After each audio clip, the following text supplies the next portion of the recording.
ChampCar iRacing Series is ChampCar Endurance Series Sim Racing Championship. It's round 8 of season 2024, a long-time ChampCar favourite circuit, Mid-Ohio sports car course, in a modestly powered front-wheel drive car, the Renault Clio Cup car. There's the stats, the figures, the weather out there today as well. To bring you live coverage of today's proceedings, myself, David Haynes, is with Devin Peters, and Michael Derby is on production for us. Well, Devin, what do we reckon? I reckon it's going to be a good time out there. True chumpy automobiles that have more grip than power and are built quite strong. And I have a feeling there might be a little bit of leaning, a little bit of bumping and banging. This Mid-Ohio circuit's one of those ones where it's notoriously hard to get around other people. And I think it's going to be a fun little race we'll have here in our little cars. If the Honda Fit could speak French, I reckon that's what we've got here. So it's a 1-hour race ahead of us, which will be a 2-stop race in these cars. But before that, there's a little bit of qualifying underway, and the drivers are still getting their eye in the conditions, the track, and how these cars will race each other. They're not necessarily thrilling behind the wheel, but when you get a group of them, they're great race cars. They'll slipstream off each other pretty well. They'll race very, very closely. And for that, they create good racing, even if as a time attack car, you wouldn't enjoy them as much as maybe a V8 Mustang or some of the other cars that we've used across this year's ChampCar iRacing series. Yeah, they are little joyful things, and I'm just enjoying the amount of tire smoke they're making as they lock them up. Yeah, the rear tires can get a little unloaded in the braking zone as well. And there's a little bit, as you see the cars running, racing in formation as they will. We have live timing, hjbc.live. If you've got a teammate, a friend, family, and you want to check how they're going in the ChampCar iRacing series, it's all for good fun. It's all for ChampCar members to race against each other, get their eye in at some of the circuits that we know and love from the ChampCar Endurance Series. But it's also open and welcoming to the sim racing community to come join us, come get to know some of the ChampCar members, and also all involved stand some great chance at winning some great prizes. The outright season champion getting $1,500 ChampCar dollars worth of credit. That should be enough to get them behind the wheel of a real race car, wheel to wheel, wherever they please. Some other great prizes as well, Devin. Haynes, you're out of date. It's 2,000 champ bucks this year. Whoa! Yeah, okay, good. Not to mention 250 champ bucks if you show up to rounds 4 to 8, and we got a few drivers that'll be, if you win the draw associated with showing up from rounds 4 or 5 to 8, and we have a few drivers that'll be earning their spot in that draw today. And if you're wondering, well, how do I get involved? It's pretty simple. You just show up to the ChampCar iRacing League. You click join the league, and then you come out and race with us. And you are picking a good time if you're thinking about getting involved at the next race here, because you'll be entered into the draw if you show up to rounds 9 through 12. And of course, forum.champcar.org has all of the information, correct as I wrote it then, not as I'm saying it now. So we rotate through a handful of different cars. This is the Renault Clio Cup car, but we've also done some favorites like the Mazda Miata, the Ford Mustang FR500S, and then also the Porsche, BMW, the Toyota GR86, I think also creates some great racing, but is engaging to drive, and people really like that one. So it's been a good year, and this is now round 8 of 12, heading towards sort of the back half of the year right now. And we're well and truly into the back half of this qualifying session. Only 4 minutes left to run in this, as you see from the top left. Cameron Martineau, Joshua Soto, Ryan Carwile, Ian Giebler, and Tim Wire are the top 5.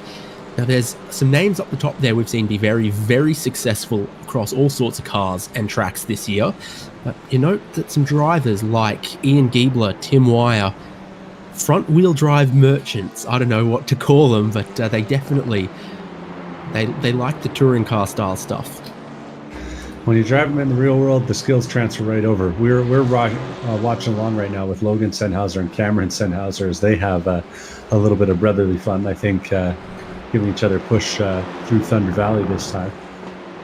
But yeah, it really kind of is a specialized set of skills to drive one of these front-wheel drive cars fast. You got to be comfortable with, basically dragging a trailer of two wheels behind you, and letting the thing get plenty loose in the middle of the corner, while also stamping on the throttle to get it pointed the right way at the exit. It's a fun little experience.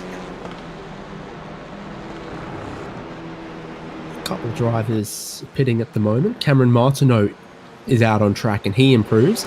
So fastest lap of the session in a car that makes me just a little bit hungry. Not super hungry, but just like I could go for a little snack. That's an impressive lap, too. It's the first one in the 35s we've seen this session, a 35.9 to put himself on pole. Josh Soto, previous champion and very quick driver, 36.0.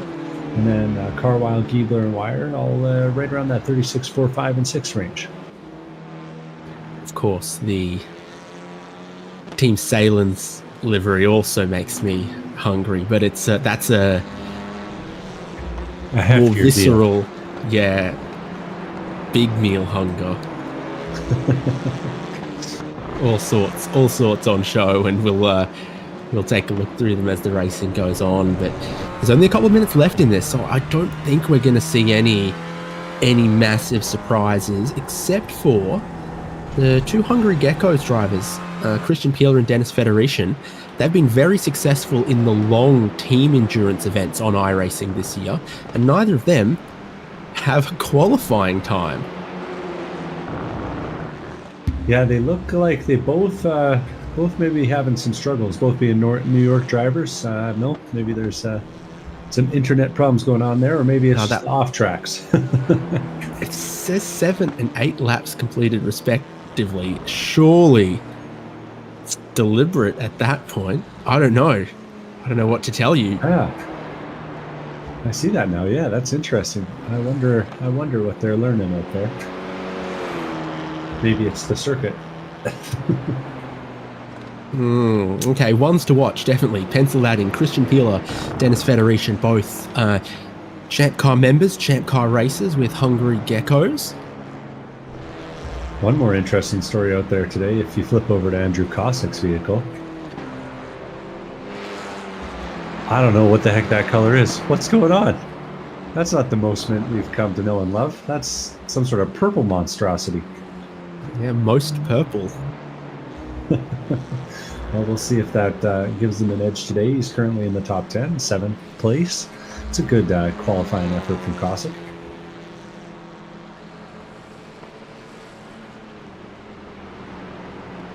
Just in behind Orlando Herald on track at the moment. These two guys practice together, they chat, they know each other.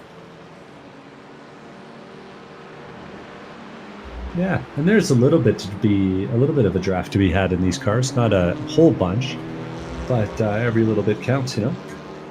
Checkered flags waving, and when they complete these laps, that'll be the end of the session. Orlando Herald pulling out of the way of Andy Kosick this time. Second, third are all in the pit lane, so no improvement's going to be for Orlando Herald or Joshua Soto or Ryan Carwile. Cameron Martineau's just crossed the checkered flag and not improved on that 135.9 that we've seen before. So it's all going from written in pencil to written in black ink shortly in that top 10 order. Yeah, not too many chances left to improve. Let's see if there's anyone on a fast one.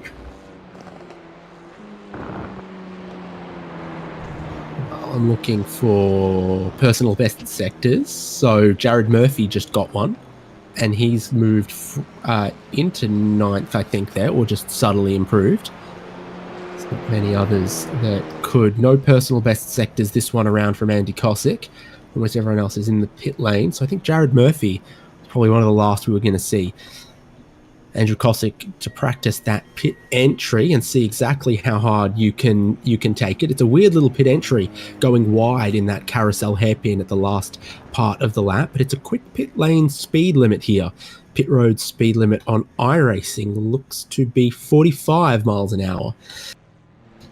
Still, no time from Christian Peeler or Dennis Federation.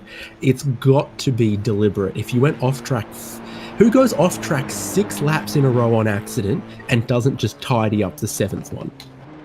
Well, and those guys are pretty competent drivers, so I would be surprised to hear that was not some sort of strategy. It is an interesting race from a strategic perspective today. 2 pit stops potentially on order, so perhaps they've got some sort of secret plan in mind that I don't know about. That's why you watch, live sport, live competition. You can have all of your best form guides and odds, and you just never quite know how things are going to pan out on the day and how things will go and what some competitors have in mind. That's what we can look forward to across the next hour. Time runs out for all involved. It locks in the grid, and we get ready for round 8 of the ChampCar iRacing series for 2024.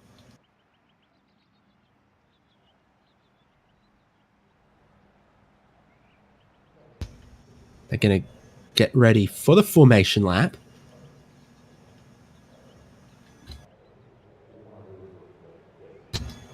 And they're all getting ready behind my favorite pace car, my second favorite pace car. It's the Acme Industries sedan, something like that. The next best option would be that giant Chevy Silverado that's only meant for dirt tracks, but you can throw around a road course as the pace car if you need. This is what that grid will look like. Cameron Martineau, Joshua Soto, side by side on the front row. 2 super talented, super competitive drivers, both winners in the ChampCar iRacing series before. Joshua Soto, the defending champion. Cameron Martineau, this season's points leader as we stand at the moment. That is going to be one to watch up front there. Behind them, Ryan Carwile and Ian Giebler are row 2. Tim Wire and Jared Collins are row 3. Andy Kosick and Aaron Reed, 7th and 8th. Those are 2 guys that have also worked together, know each other well. I think co-drove in one of the team endurance events earlier in the year. Well, they share row 4 together. Jared Murphy and Brian Tidd are 9th and 10th there on the 5th row. Then John Nicholford and Logan Sennhauser, 11th and 12th. Just behind Logan Sennhauser, his brother Cameron in 13th position. Orlando Herald will start from 14th.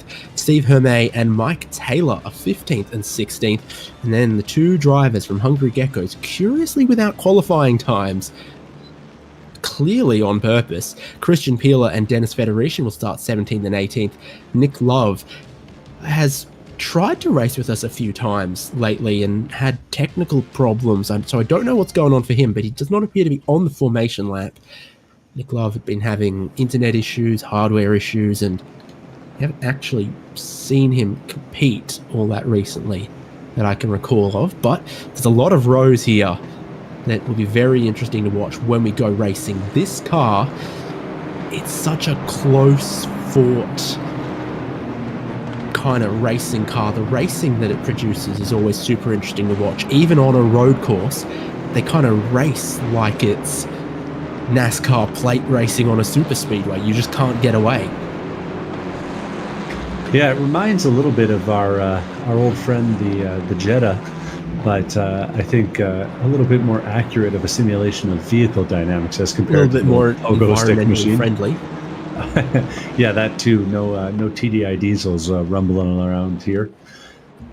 Yeah, they're fun little things though, and it's there's a lot of guys who will chase you off track for having a front wheel drive car, but you can have a lot of fun going out and tracking them. There's 1 hour on the clock. The pace car heads to pit lane. Cameron Martineau and Joshua Soto are the front row of the grid for round 8 of the ChampCar iRacing series. The green flag is waving. The Renault Clios with their turbocharged engines are heading down towards turn 1 of Mid-Ohio. Pole sitter moves across to the racing line to open it up. Ryan Carwile is going to have a bit of a look at Joshua Soto as they battle over the second place. Almost everyone else I see working their way cleanly through that turn 1, now heading to this hairpin turn 2 at the keyhole. Oh, and they're 2 wide. They were 3 wide going into turn number 1, but it all came out okay, and they're starting to sort things out a little deeper in the pack. Looks like we're going to have Martineau dropping back a little bit as Josh Soto in that silver Red Bull themed Clio holds the inside line heading down into China Beach. What flavor of Red Bull is that? I don't know, but it's going to be side by side for them around the outside's a brave place to be, but it can work. These two know each other well. There's multiple cars off the road. Aaron Reed's going to be one of them. Oh, don't get stuck in the beach, whatever you do. Martineau leads the race from Soto. Carwile still there in third.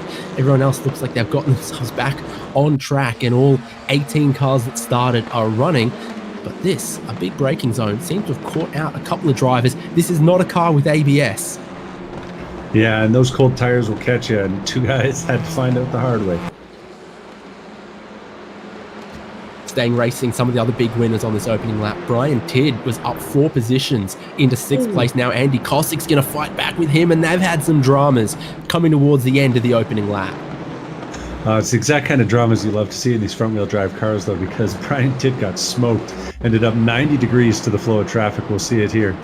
Pinch, turn, point the wheel in the right direction, and gas it. Yep, front-wheel drive. If in doubt, go flat out and just steer your way through it. Pull your way through the smoke.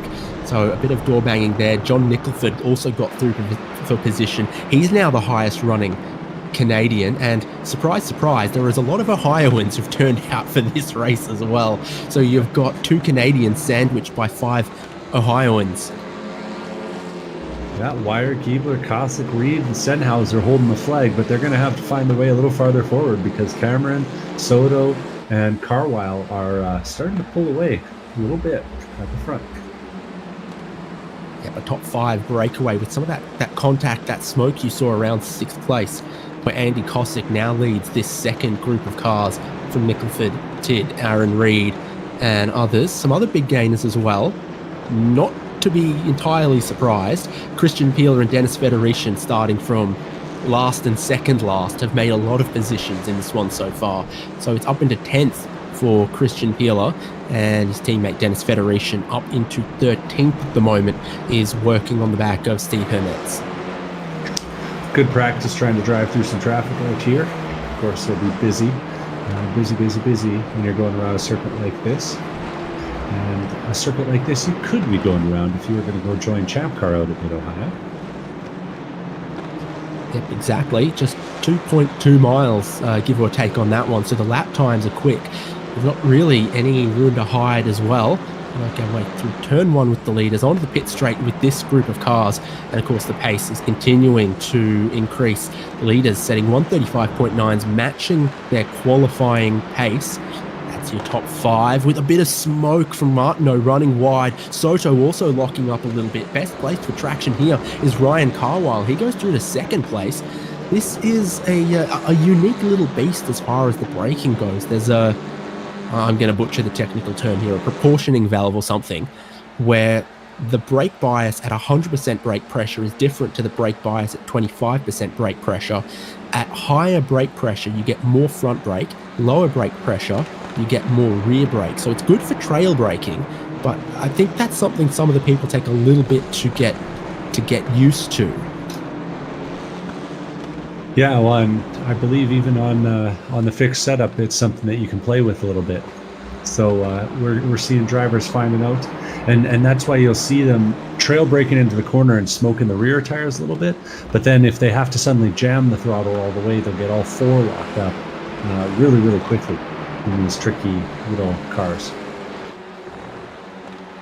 Rear brake valve is what the setup option calls it. And it's a unique little tool, but it's different to a brake bias adjuster. We can gain at that weather. It is toasty out there, no doubt. So the track temp up past 100 Fahrenheit and could get warmer as we go as well. Things are looking good for Cameron Martineau. He's got a 6/10 lead over Ryan Carwile. And then Joshua Soto with that little mistake back in third position. Tim Wire and Ian Giebler have been very smart with their positioning. They are not letting the leaders get away, but they've also not been making any big mistakes or anything erratic. We're seeing a little bit of drama at the hairpin. Christian Peeler scared Brian Tidd, or maybe Aaron Reed a little bit, and Reed slid a little bit wide out into the dirt. Dennis Federici, meanwhile, is trying to make a move up into China Beach. We're seeing the end result of that here. And Federician's making his move up the inside in the braking zone, and these cars are really tough to slow down. We see it there again. Aaron Reed going wide once again and letting Federician by. Aaron Reed and Cameron Martineau with the same livery that they have selected from Trading Paints when they maybe couldn't be bothered making their own. And two, well, one's M and the other one's M, so they're M and M. Maybe. But how good was that shot earlier when we were looking back from 7th place through to 17th place on lap 4 of the race? And you just had very little to separate them. The field spread in this car, so minimal. You will always have someone to race. You're always playing that strategic, when will I try to pass them, when will I just wait kind of game that happens so much in long stints in endurance races. Yeah, it's exactly the kind of the fun stuff that you get into when you're doing 2 hours at a time in the car rather than just an hour like in our sprint races here.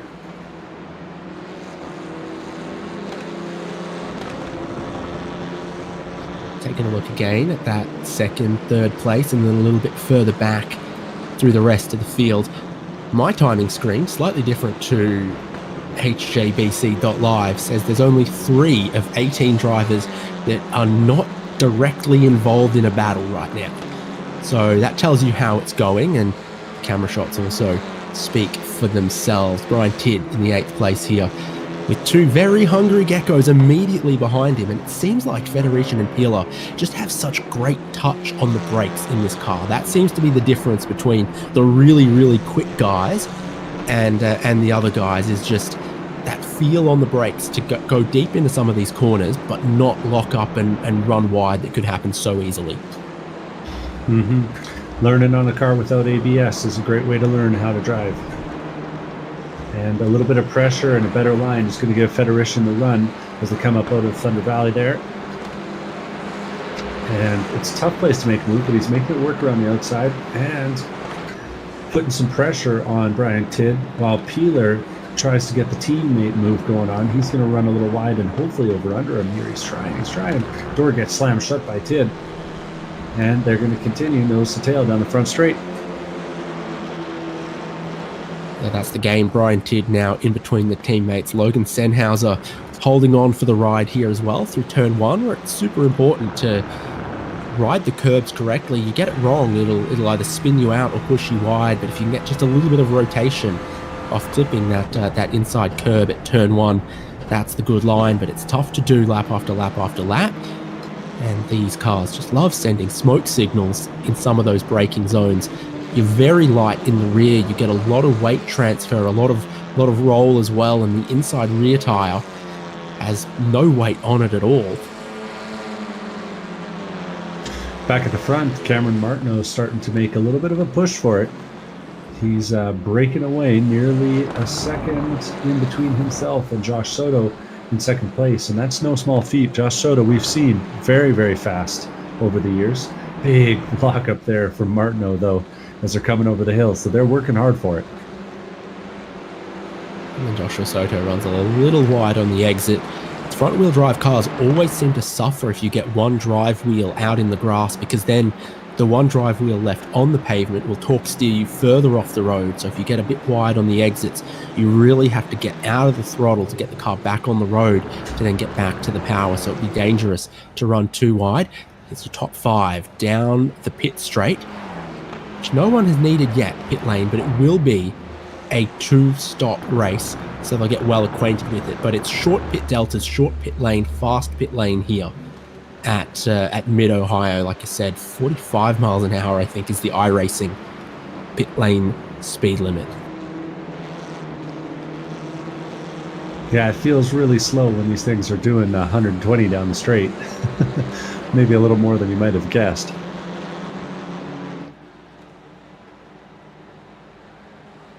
So that lead gap, back underneath the 1 second. And if Soto can drive clean lines without someone behind him, having to go at him, then you can close so quickly like that. Keep an eye maybe next lap on what the speed trap speeds are, but surely it's just a cheeky free 2 or 3 miles an hour, putting your Renault Clio through the hole in the air that's been carved by the one in front. Yeah, Carwile had a couple mile an hour on both of them that time down the straight from third.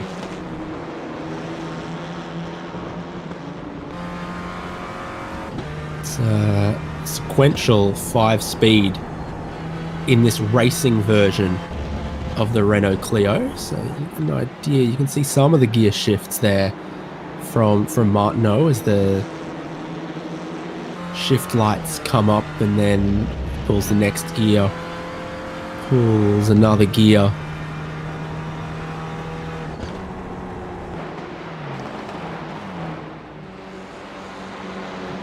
It's always the thing about a quick front-wheel drive car is from turn in to apex, there's a lot of whoa going on, and then you get back to throttle and it kind of settles itself down a little bit. But some of the turn-in shots, I think you see Martineau sort of very, very gingerly turning into the corner and then almost taking the steering out until it gets to the apex, and then he mashes the throttle and he steers again. But it's a delicate act to be deep on the brakes, trail braking these cars to the apex. Martineau, I don't know if he just got it wrong at the keyhole that time, or if Soto's figured something out, because Soto just took a big chunk out of him to the tune of 3/10 around the keyhole that time. That was a really nice, tight line from him, and all of a sudden he's right back on the rear bumper of Martineau. I've definitely seen Martineau braking late, turning in late, and then pointing for a very late apex, whereas some will use the elevation through that part of the corner to double apex, or just hold tight the long way around and do the minimum distance and then just plant the throttle on the exit. So different lines through there in all sorts of cars, particularly in rear-wheel drive cars. I'm even thinking back to IndyCar here a couple of weeks ago, months ago, and they were doing the same thing. Different drivers take different lines through there. Do you use some of the camber and elevation to just take a tight line the whole way around, or do you point for that late apex? It's something to watch out for this time around, as there's only 0.4 of a second between the leaders. A little deeper in the field, Dennis Federation is putting some pressure on John Nicholford. Oh, and there's a little bit of contact going through turn number 1. A lot of that working hard with these cars right now. They're heading down towards the keyhole, but Nicholford's got the better run after the contact. Brakes a little bit early, and Federation's going to back off and try and get the run on the exit, but that leaves the door open to his teammate, Christian Peeler, who's pulling up right behind them. The two of them nearly both up 10 spots as they're trying to catch up to the likes of the front end of the field.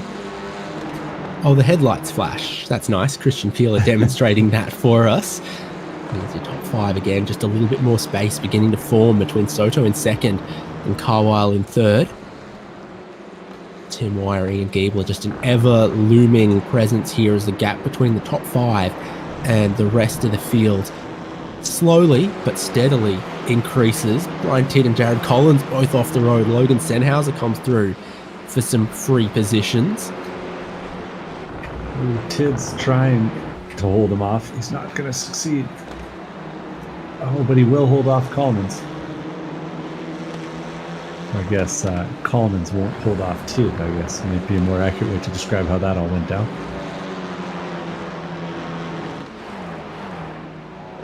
Very un-Canadian move there from Tidd, nearly pushing Collins into the wall.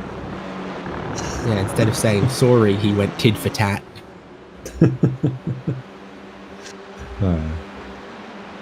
Can I fire myself? I might have to. I just need a button on the soundboard. close again for your leaders. Look at them heading through that kink on the longest straight, highest speeds of the race course. Now I've got my eyes on the speed. How much more does Soto have? They're matching each other at the moment on the way into the braking zone. Soto's definitely done a good job to close that gap. Remember when it was out past 1.5 seconds? Yeah, and again, Martineau lost a big chunk of time going through the keyhole. He runs that slightly wider line, and at this point in the stint, it seems to be favoring Josh Soto's tighter line. That's a little bit less dramatic, if I'm honest. A little less smoke, a little less, speaking of. So this could be a situation where what's fast for one lap isn't fast for 20, and maybe those tires on Martineau's car are starting to pay the price for all those lockups. Yeah, they are a Michelin Slick Racing tire. Oh, that's locked up. But they're not big tires, and they can be temperature sensitive. I don't think the track temperature's actually climbed as much as I thought it could, or it might. Yeah, 99 Fahrenheit right now, 79 in the air. But let's watch it this time. Let's compare the two different lines as they come down through the keyhole here. You'll see the yellow car out front, that's Martineau. He's going to brake a little deeper, and maybe he's listening to my notes, because this time he dives it right to the apex and really closes the door on Soto. You have to listen to my calls, Samir. Maybe that's what he's doing. But the two of them are going quickly, because it is an increasing gap between them and third place. No moves being made in this early phase.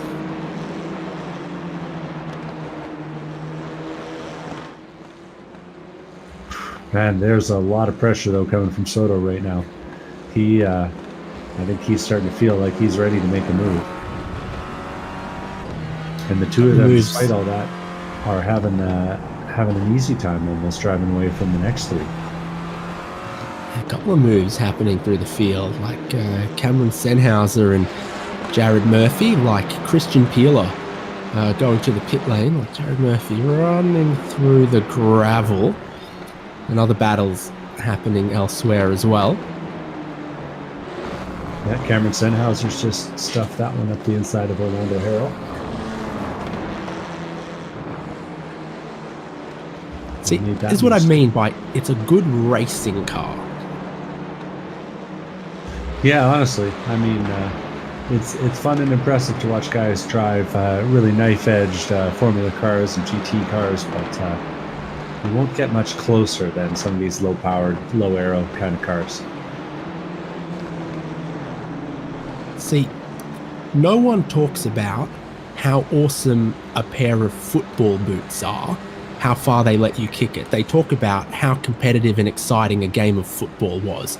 And that's the competition between, different players, different teams. This is a great game of football with this car.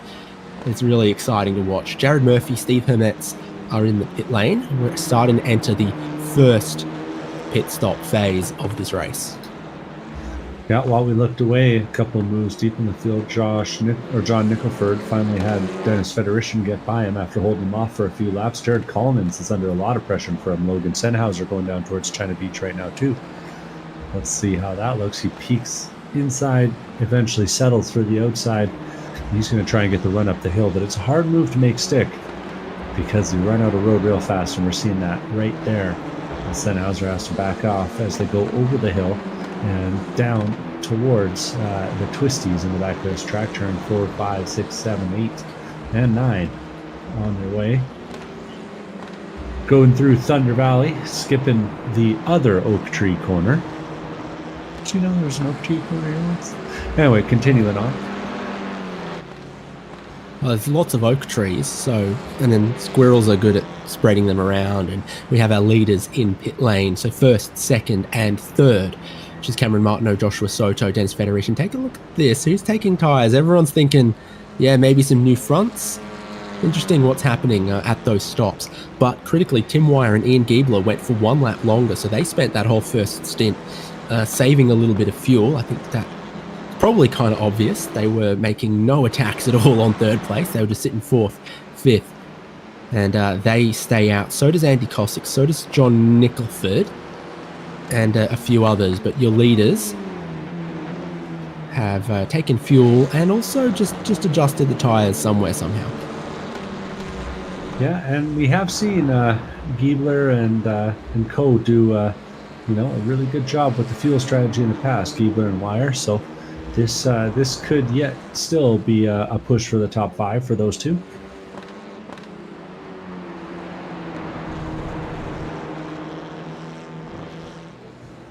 Yellow. Tim Wire and Ian Giebler. I was going to say Tim Wire's wearing the yellow livery today, sort of like the yellow jersey, right? And Clio, we got those French cars out there. Maybe he's trying to make some sort of statement. It was definitely peloton, not breakaway, in the early phase of this race. So it's Joshua Soto. He's behind some cars that haven't stopped yet. Ryan Carwile, Jared Collins, Logan Sennhauser.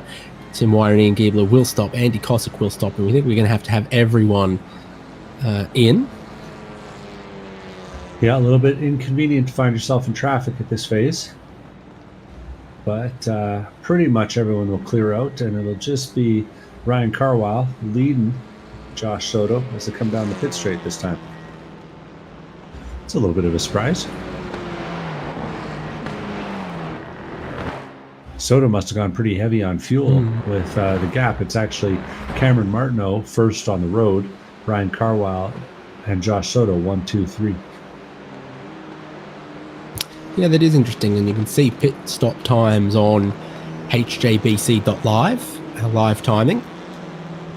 You can draw comparisons from that and what you will, but it puts Cameron Martineau to the lead of the race from Ryan Carwile, from Joshua Soto, Tim Wire and Ian Giebler. Both look like they loaded up pretty heavy on fuel. Of course, having run that lap longer, they will have nearly run it dry and gone from there to tip top.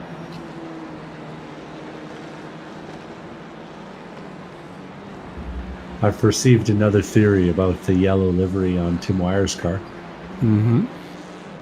It's Dijon mustard car. Is that your favorite kind of mustard? Oh, that's one of the good ones for putting on. Yeah, Salem's gas hot is dog, one I'd of the say. bad ones. I also received some notes about, I think it's Logan or Cameron Sennhauser's car. And that is, this one, that Mazda no longer care whether your Mazda chassis still has a Mazda engine in it. But this is the wrong way around, because this is still not a Mazda platform or Mazda motor in the Renault Clio. It's got a Mazda badge on it. I mean, that's what is it? What even is that little diamond thing? No one knows. Wow, and a fast one there from Martineau last time by 35.7 is the fastest lap of the race, and by a little bit. Sorry, that wasn't Martineau. That was Soto last time by. I just saw the number flash up. So he is working hard, trying to chase down the tail of Ryan Carwile's toe as well, and had that to help him close up on this lap. And counter steering on the way into the apex of a couple of these corners. It looks like it's very, very free on the brakes on the way into the corners, and then of course front wheel drive car that'll stabilizes a little bit once you get back to throttle. This guy who's done a few laps in some front-wheel drive cars, I can tell you that if you got the new rubber on the front and the old heat-cycled rubber on the back, that can be a reason that it's a little free as well.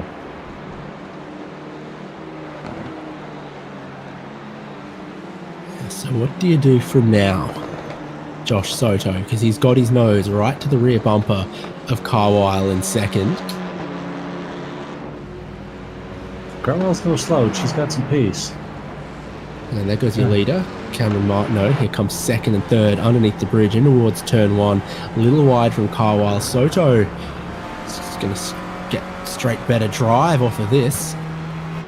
It's the definition of you give him an inch and he takes a mile. And Carwile rolls off the throttle a little earlier. Soto goes around the outside into second. And I think Carwell's looking at some of those laps from Joshua Soto and going, well, if you're going to catch Cameron Martineau, maybe there's still time to make that happen. You see your 3 leaders in this grouping. Yeah, if you can hang, I mean, try and hang on to that, because that thing is moving real fast, and a little bit more aggressive. All of a sudden, the behavior of that car of Soto's, a little pointier, a little more lockup going on. Interesting to see him pushing at this pace. 34 minutes, around 20 laps to go. Yeah, we've had 1 stop from everyone. He's off to say hello to some Amish or something. If you run too wide off the track. And Keebler's come through that section right behind him and done exactly the same thing. So it's might be a bit of a trend. I think I've seen a few Indy cars do that as well. I've seen a few spin there, and yeah, doesn't always end well. Yeah, that's true. What do you make of the last laps from the top 3?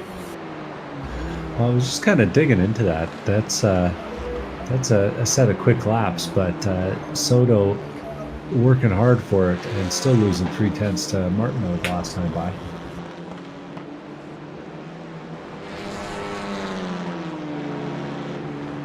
I'm watching John Nicholford getting a little bit of pressure for Jared Collins right now. Those two are going through turn 1.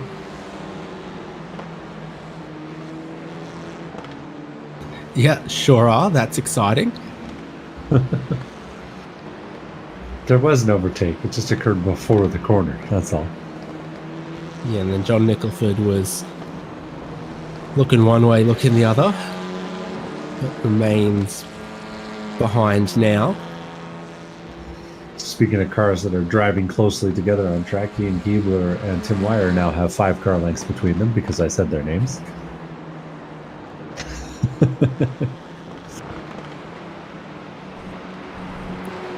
Yep, 4th and 5th. Yeah, things starting to break down a little bit into smaller battles for this phase of the race. Keebler seeming to win a little bit on corner entry, but got to get the car pointed the right way.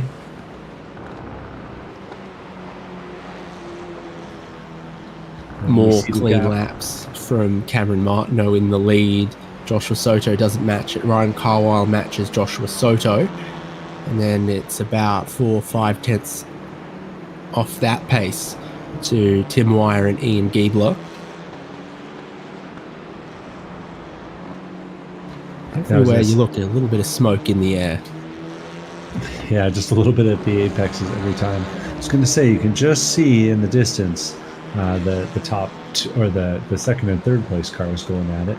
So you can kind of get an idea of the distance between 4th and 5th. But it's right now it's looking like around 7 seconds from 3rd back to 4th.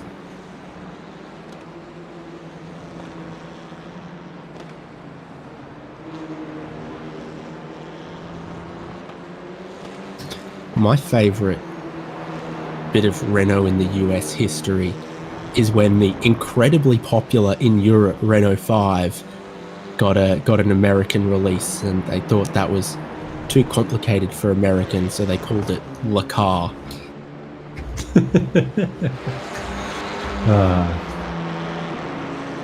What a beautiful thing. And our producers just informed us that they're bringing it back, the Le Car. Get yourselves on those pre-order lists, folks, at your local Renault dealer.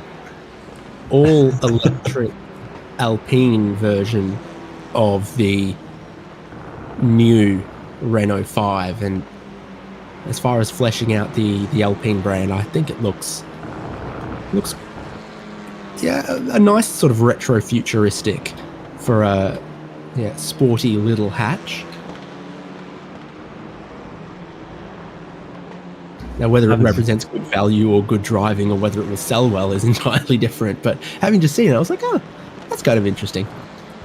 Yeah, actually, yeah. I'd look twice at that car. I was going to say, is it better or worse than the VW IDs? But I think I still like the minibus. So across the halfway point of the race, there's still a pit stop to go.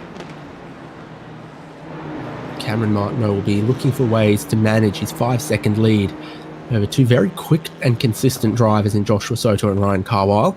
Teamwork is making the dream work for Tim Wire and Ian Giebler in 4th and 5th. And you've got a little bit of space. Andy Cosick. Christian Peeler is maybe the 2nd or 3rd fastest car on the road. And so he's starting to catch towards Andy Cosick and his teammate Dennis Federici, not all that too far behind.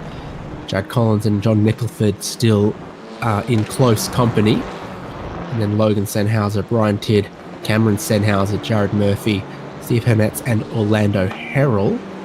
Mike Taylor remains on the lead lap. Aaron Reed had a long stop. He's actually a lap down at the moment. Yeah, got to make sure that fast repair box is checked. Of course, we keep one of those on for all our drivers. Oh, and a really, really wide line there from Soto that time on the exit of the keyhole. He clipped the dirt even while he was taking out the DRS board, so that'll have cost him some time. You'll see it here. Yeah, World Rally. Because that is what they're known for. But yeah, he had just a boatload of pace off the start. And then I don't know if he just kind of brought the tires in weird, but he hasn't had much for the likes of Martineau since then. Could also be the fuel difference. We figure Soto's carrying a little bit more fuel too.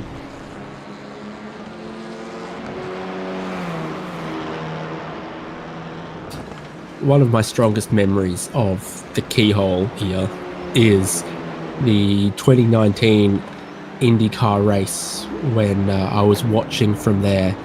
And okay, this is an interesting pit strategy early in from Joshua Soto. There was a guy down there every lap for the 100 laps of the race when Scott Dixon drove past. There's one guy yell, "F you, Scott Dixon," like every lap. Like, I don't know what Scott Dixon has done to this man, but he should come apologize. So we should be within the window to stop and get to the end here. And I think that was fuel only just there from Soto. He was just not making any progress on Martineau, bored of it. I don't know. Yeah, no. Maybe he wanted the moment to cool down those tires too, because, like I said, he was working them pretty hard. It's interesting. It's put him back in traffic, and it's not the slowest traffic. Aaron Reed and Andy Cosick ahead of him. He'll have to work a little bit to get around those guys. And if he's not really quick, Christian Peeler could end up on his bumper too.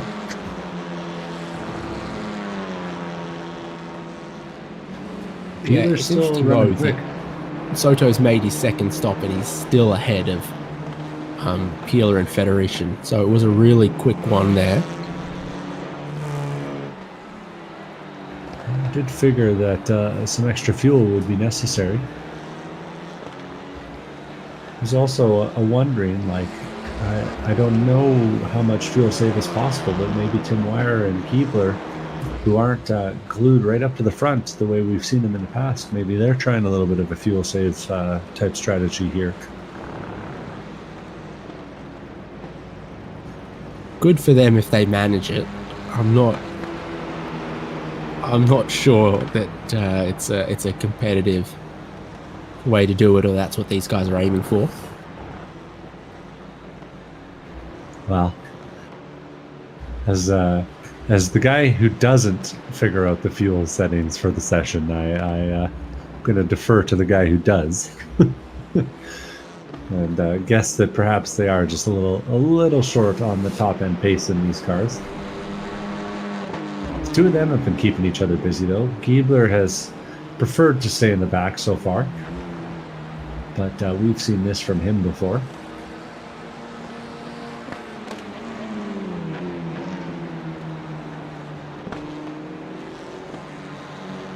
Do you find the brake lights are quite dim on this car? Yeah, actually, they don't do much. Maybe that's just a little bit of rear bumper damage. There was some beating and banging. Yeah. It's like everyone in my area. They've got a functional third light and no brake lights. It's the worst.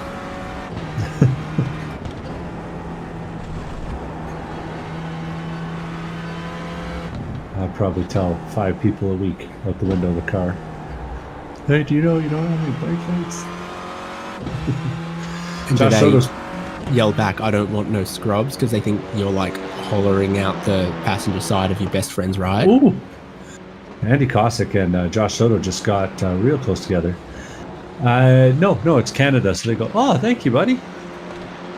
So as you see it here, Josh Soto is kind of putting this pressure on Cossack, and Cossack drives in the middle of the road, and Soto just can't find a way around, ends up locking it up and dropping back a few car lengths. So the and Soto, what are you doing? He's losing focus. He's may have done some damage to those tires, or maybe, like I said, just getting a little bit tired, a little bit frustrated. Either way, it's definitely not making up ground to the front of the field right now. It does feel like an odd decision to pit when he did just there. Yeah, I'm still trying to wrap my head around it. What's happening right now is what I would have told you I imagined was going to happen. Yeah, running around with a little extra ballast and struggling to make through the traffic. You know?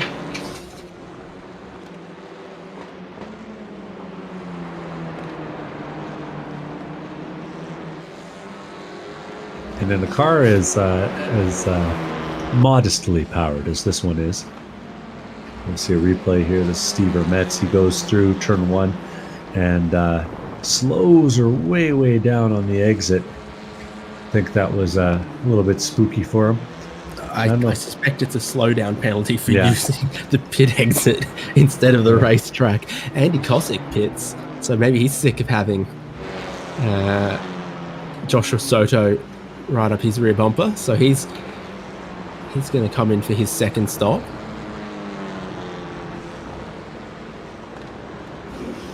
Yeah, but if I'm Soto, I don't know if I understand that one quite.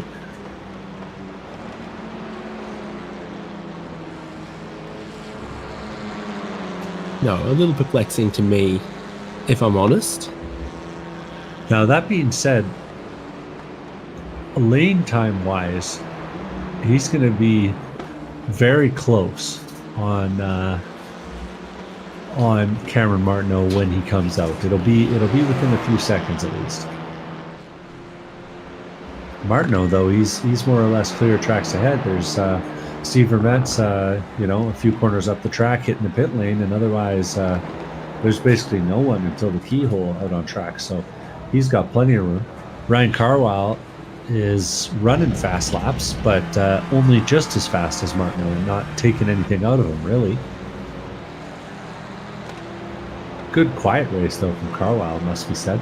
On an Ace-sponsored car. Not sure I can name the amateur sports team that logo might belong to, but... the Hokies.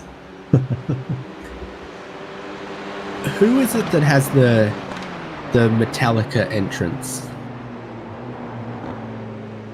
I have no idea.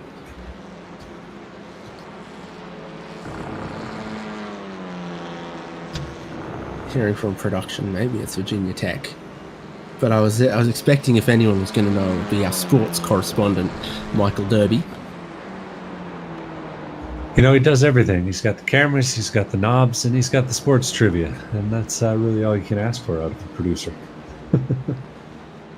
What does it say that everyone who's seen the pictures of him at the wedding he attended recently has been pleasantly surprised, but also a bit shocked at how well he can scrub up, but apparently never does? He's a man who can do things that he sets his mind to. There you go. Just like Cameron Martineau holding off the lead, and well, Ian Giebler holding off Tim Wire now that he's got around him. And after many laps of following in the exhaust fumes over the last couple here, Ian has suddenly decided that he wants to lead for a little bit. Comes race leader Cameron Martineau. Here comes second place Ryan Carwile for their second stops of the race. No surprise, Ian Giebler and Tim Wire stay out again. They're the cars on the track back there. They're going to go through with a first and second in this race for the moment. Another set of front tyres for Cameron Martineau. So I think he's spaced this out rather than have a big fuel fill at the first stop and then at the second stop not have time to do the tyres again.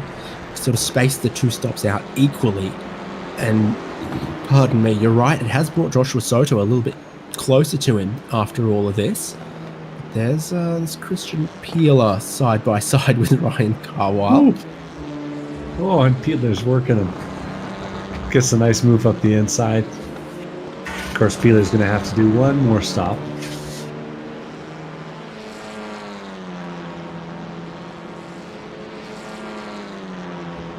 He's giving a little bit of a draft. We'll see if he lets Carwile by. Gives Carwile the inside. Now Carwile, those cold tires, going to make it work? He does, and up the inside he goes. Over the crest of the hill, back down again. It's consistent corners for this segment of the lap. Turning. A couple of blind crests as well. Here from the race car seated position. Your blind coming over that one as you then turn in through here. And then blind over that. Got to know that the exit curb is about there, somewhere out there. Got another one ringing the bell into the pits. That's Mike Taylor. He's running deep in the field. I think our last runner, actually. But debuting today in the ChampCar Series.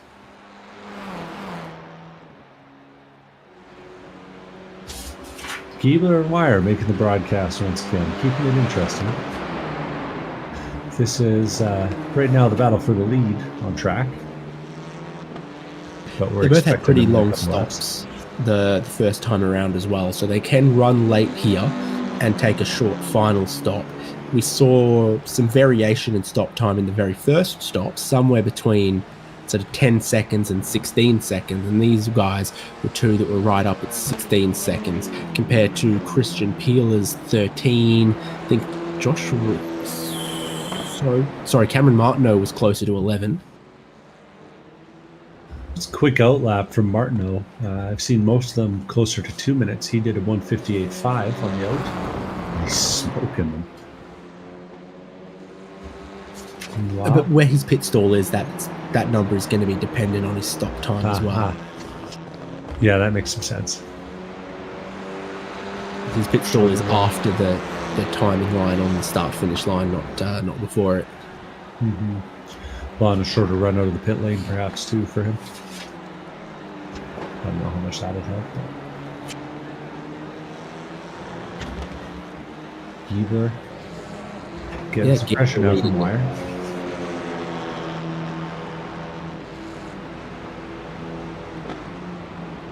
We can definitely do a few more laps this. Our longest stint that I can see so far right now is actually Peeler with 16 laps on one tank. Thirds? Okay, Christian Peeler's second stop. Got confused. Peeler brings it in this time. Up on... no, staying on the ground actually. No jacks out for him. Hard to say, they don't move that car up and down very far. No, two two guys who had something decent for breakfast could probably pick this car up off its wheels. Those are the best teenage shenanigans, pointing your teacher's car in the wrong direction. They don't do that to you, do they? Kids in my school actually came and all parked in the staff lot sideways across 3 spots each. Filled it up for senior prank day last year. Oh, they got you good. Oh. I beat him in. So I was the only car parked the right way in the lot. No commitment from the youth these days, I tell you. I thought you said you beat them, and I was like, didn't they take that out of schools a couple of decades ago? Certainly before my time. 2002 up here. Okay.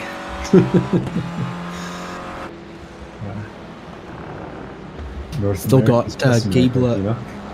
Giebler and Wire running long. You've had Martineau, Soto, Carwile, who were our top 3, have made their second stops, and they're waiting to cycle back through forward if they can.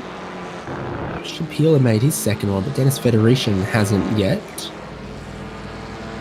Andy Kosick has done his.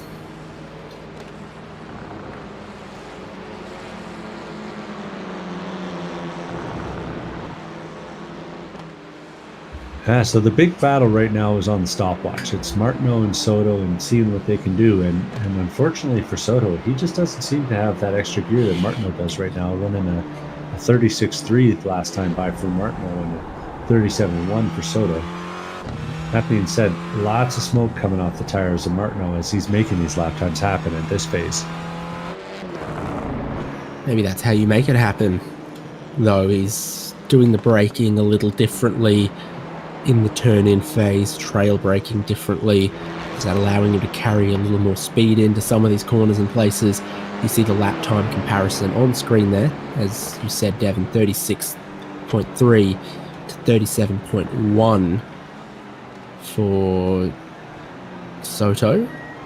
Giebler and Wire are in. Interesting to say Carwile 36.3 last time by, though, as well, so he's making up some ground on Soto. Hard to say how much of that is draft and how much of that is outright pace. But a 36.2 last time by would suggest that at least there's some consistency there. Relatively rapid pit stops from Ian Giebler and Tim Wire. We'll see them come out in the 4th and 5th positions that they were earlier in the race. Cameron Martineau, Joshua Soto, and Ryan Carwile become 1st, 2nd, and 3rd once again. And the next best car that's made its second stop is Andy Kosick. Interesting. Not a very long stop. Like really short from both of those guys. I don't know if the second stop being the short one for them lets them calculate the maths a little bit better. But they come out and they're within a straightaway of Carwile and Soto.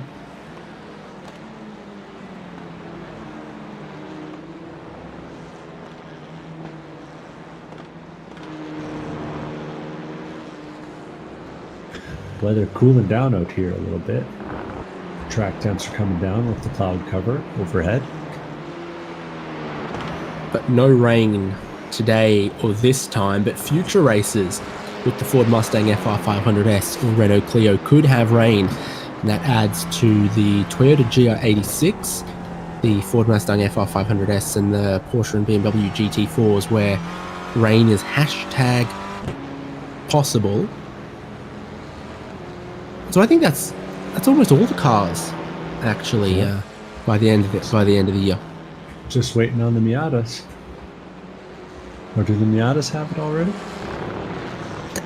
They've done a very good job of adding sort of 5 to 10 cars each season lately. So it went from a very, very small list, Toyota GR86 and GT3 cars, to encompassing a lot lately, and obviously with more coming, this is going to be one of them. Yeah, Maz is not available yet. true. I did actually now recall reading that what they didn't have was a system whereby the rain could fall into the car. Yeah, you got to account for the change in vehicle dynamics from the fluid sloshing around in the footwells. Yeah. Yeah, so rain could fall on the racing surface and rain could fall on the windshield, but it didn't know how to fall into a single-seater and some of the other stuff. Oh, that's a little adventurous. Not the first driver, not for the first time. Brian Tidd's ahead of Jared Murphy here. The last lap was pretty punchy from Jared Murphy with that 138.2. Brian Tidd's just had his second stop and he's just getting back in the rhythm of it all. So you're left with just John Nicholford, Logan Senhauser, Cameron Senhauser, and Orlando Herald, who haven't made second stops yet with 8 minutes to go. Here's Dennis Federici taking a look at the replay of him into the China Beach turn. Big lock up, steers into it. Oh, look at that bunny hop there as well as he came to a stop. And that's cost him a little bit. Loses some time to Cameron Senhauser there, who he's kind of been back and forth with all race long. Two of them doing their last place starts. Well, two drivers I called out by name. Now stopping Federation for a third time is, I guess, a little confusing, right? Yeah, he's out of here. Okay, see you, mate. Yeah, that car might have been a little worse for wear once he jumped that. I don't know. Or he's having a problem, right? Don't know. Cameron Martineau leads Joshua Soto by 6 seconds. Ryan Carwell's just behind this man, Joshua Soto, with a bit of racing still to come. It's 5 laps based on what I read here. And do the buddies Ian Giebler and Tim Wire go a little gloves off right at the end as well. Christian Peeler still stands to have a chance at catching Kosick for 6th. Haynes have lied to you. No. The Mazda Miata does not have rain, but the global Mazda MX-5 Cup car does have rain. Right. That makes more sense. I was looking at the wrong part of the alphabetical list.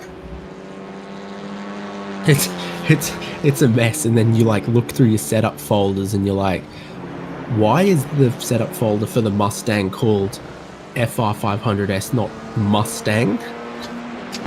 Yeah, classic. All sorts. This is Orlando Herald with Logan Senhauser behind. Herald hasn't made a second stop yet, and he won't this lap, but looking to go the inside of the carousel, the outside of the final corner, and Logan Senhauser will not be worried about that either way as he gets up into 10th.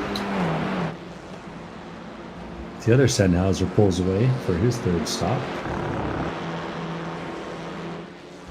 while Logan continues to hold the inside line, and now the outside line from Orlando Herald.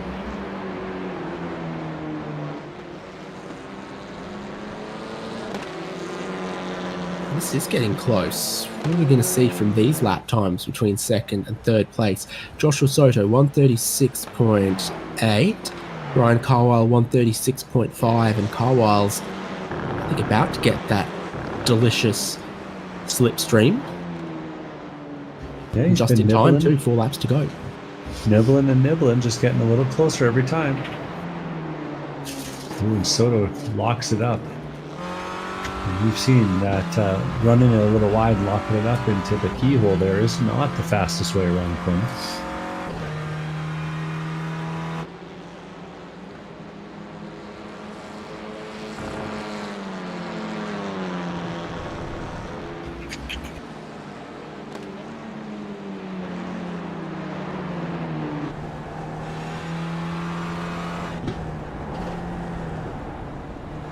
trying to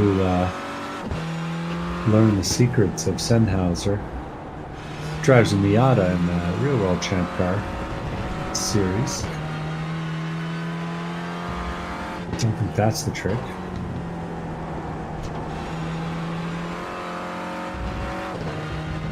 On board with Ryan Carwile, you see Joshua Soto run a little bit wide, and the pressure starting to arrive at just the right time at the tail end of this race. Up the road from them, Cameron Martineau is about to cross the start-finish line, and it will give him 3 more racing laps to go. At the apex of the corner, quite a bit of steering lock, but you don't need much to turn the car on the way in. It's only the mid-corner and later on that you use all of the steering lock in this by the looks of things. Look at that. So wow, little needed good to get into the corner. And then later on. Well, that was Soto running super duper wide. I don't know if you saw that. But Carwile's taking chunks out of him.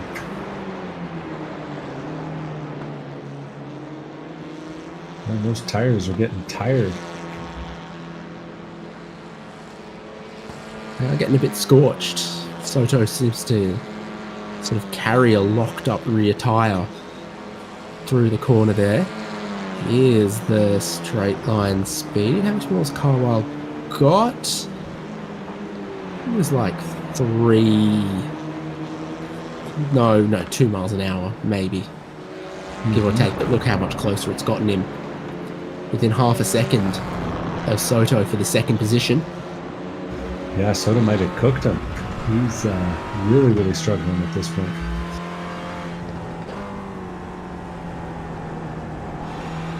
We're expecting 2 to go this time by. That might be 2 laps of hard-fought racing for these two.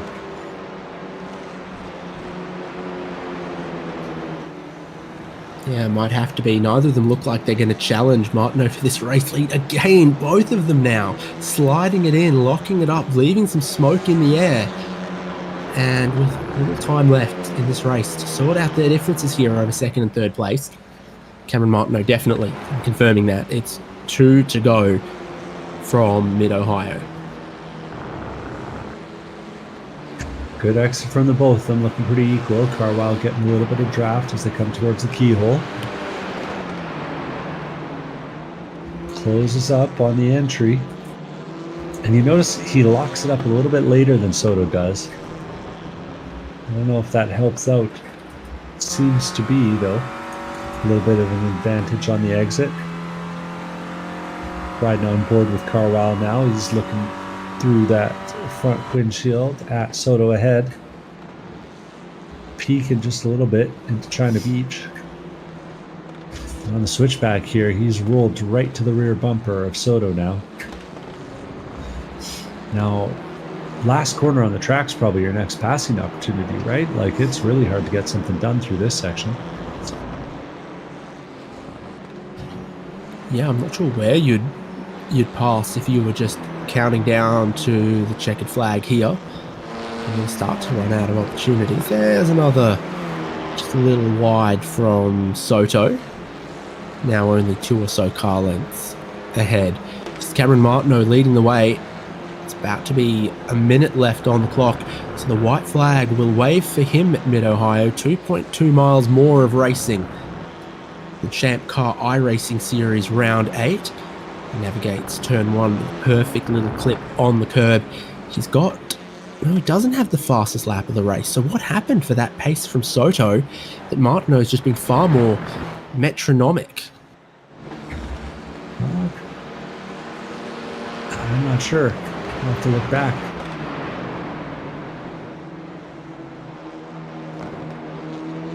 Again, different lines through the keyhole. Different smoke patterns. Here's Orlando Herald just in front of them. Or was it someone else? Like Steve Hermé? No, it's Orlando Herald.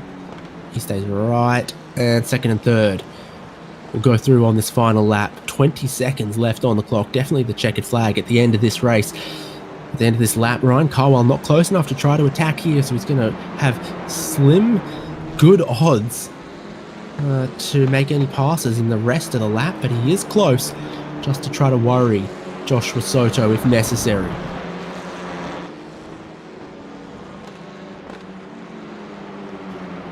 Final segment of the lap, final segment of the race for these drivers. They fought inside the top three all race long, but they are not going to catch Cameron Martineau. He's got 8 seconds over this. He's going to come out the carousel. The checkered flag's waiting for him. And the championship leader will take another win to extend his lead in ChampCar iRacing Series 2024.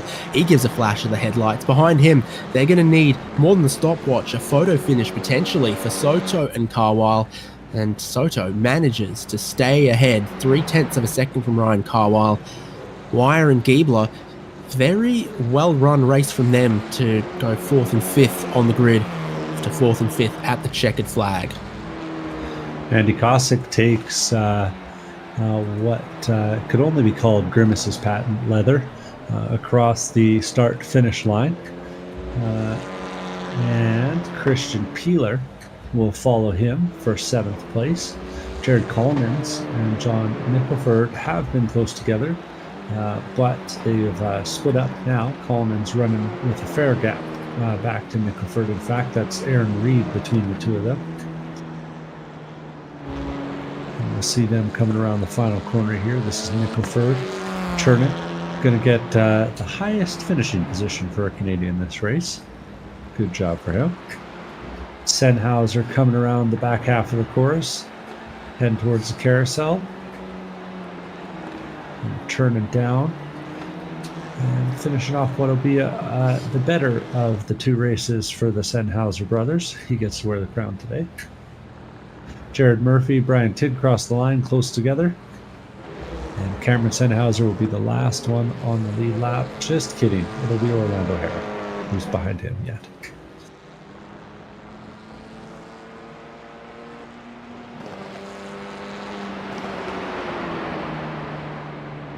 That doesn't make a whole lot of sense to me. I thought Orlando Harrell was just behind Martineau, Soto, and Carwile, and so he would have probably already taken the checkered flag, and he's rolling around into the pit lane. Yeah, he was just behind the leaders and just off the lead lap. So this is the results after 60 minutes of racing from Mid-Ohio in the ChampCar iRacing Series. Cameron Martineau, right up there, engaged in the battle in the early stint, played his strategy well, kept his pace strong, and in the end was the winner. And then Joshua Soto and Ryan Carwile completed that podium. Tim Wire, Ian Giebler, Andy Kosick, Christian Peeler, Jared Collins, John Nicholford, and Logan Sennhauser was the top 10.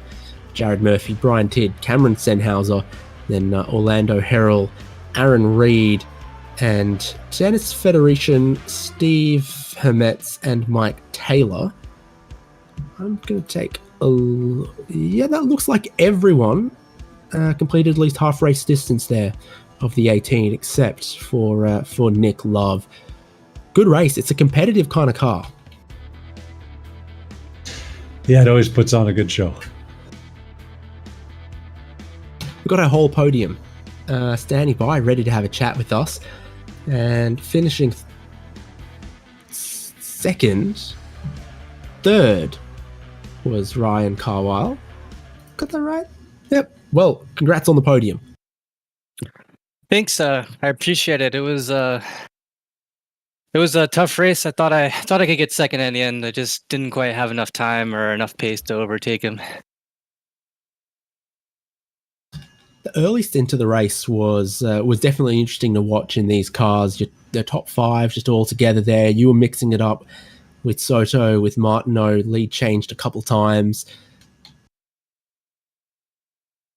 Yeah, I just I saw Cameron was locking it up kind of a lot, and we were just kind of mixing it up. I don't think I quite had the pace of Cameron or Josh, but since they were swapping places, it kind of kept all of us up there together. Like you said, the top five or so.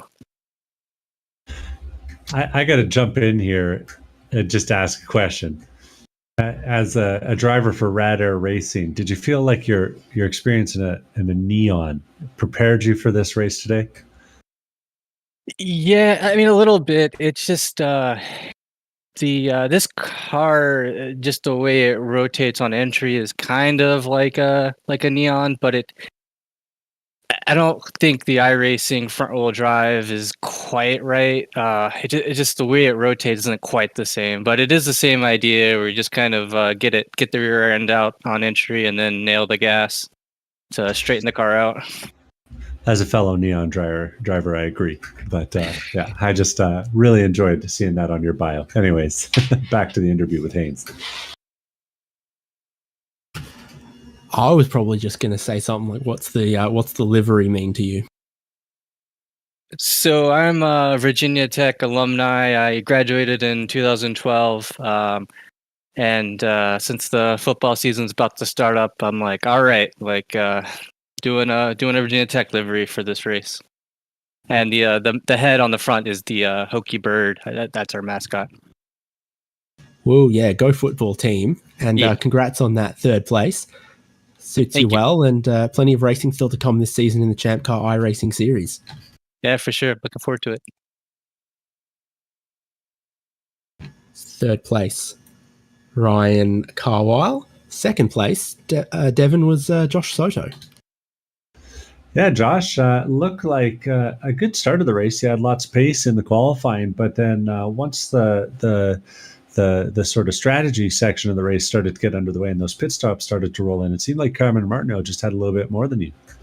Oh yeah, for sure. Yeah. Yeah. Like going into the pits, I really didn't have any strategy, any strategy. And I realized later on, like during the race, that you could take two tires on. I mean, you could take tires on each pit stop, and yeah, that really messed with the strategy. But overall, like, yeah, the pit stop really did mess with my strategy. Yeah, that'll be that's a tricky one to overcome. It's been a good season for you, a bunch of podium finishes and a win to your name. Thinking about trying for the third championship. Yeah, yeah. If I have I know that I used already my three races that I'm the drop weeks. So yeah, I'm gonna try to make the rest of them, and hopefully can get another championship. Well, we're excited to see you back out on track, and all the best to you. Anyone you need to thank for today? Yeah. I would like to thank the ChampCar, all the sponsors for the ChampCar series. I would like to thank you guys for the broadcasting, and I would like to thank my friends and my family. Cheers. All right, thank you. Well, there's one driver left on the podium to speak with. 3 times a winner in ChampCar iRacing Series 2024, and another one at Mid-Ohio, Cameron Martineau. Hey, David. Yeah, thanks, man. Yeah, 3 times. Is it, did you say 3 times a winner now? Or That's 2? what the stat sheet says. That's what it says? Oh, awesome. Yeah, no, this was a good one. I'm very happy about this one. Yeah, and just it probably looked like a very straightforward race from outside the cockpit, but definitely inside the cockpit. Josh and Ryan had really good pace and were keeping me on my toes, and the strategy I went for, forced me to be basically consistent and perfect throughout the whole race. So it was, I was sweating and knowing I had to, couldn't put a foot wrong this race. Better yet, I'm looking at this. It says 1 race win in the Ford Mustang, 1 race win now in the Clio, and 1 race win in the Toyota GR86. So that's 3 very, very different race cars. Yeah, definitely. Yeah, and front wheel drive on this one, and then light like the GR86, but then you have the Mustang. What did you say, the Mustang? Yeah. Mm-hmm. Yeah, it's all definitely like all different cars. They're, I think, definitely being able to switch between cars, and these slower momentum cars are definitely ones I like to drive. So, and I think also having that versatility helps with getting up to speed with cars that you might want to just like jump into every once in a while, or a new one that you have to jump into and learn. You know, being able to pull on those experiences definitely helps. So I like driving a bunch of different cars, even in official races. First third or so of the race, there was your 5-car breakaway there, and it looked for all money like anyone's race at that stage. It was the first pit stop that really sort of split things up. Yeah, definitely. And I was just, talking to Ryan and Josh there, and as soon as I saw Josh kind of get on my bumper, and me being the head of the train, I kind of knew I needed to get clean air and hope that my pace was good enough. So I know Josh went with kind of the more traditional strategy of running the car dry, filling it up completely, taking 4 tires, and then short filling the last stint. And I decided, and it seems as though a lot of other people like Ryan as well decided that we should do a split strategy so we could get front tires both times, and then hope that, our pace was good enough to extend the gap and for when Josh had to take less fuel than us.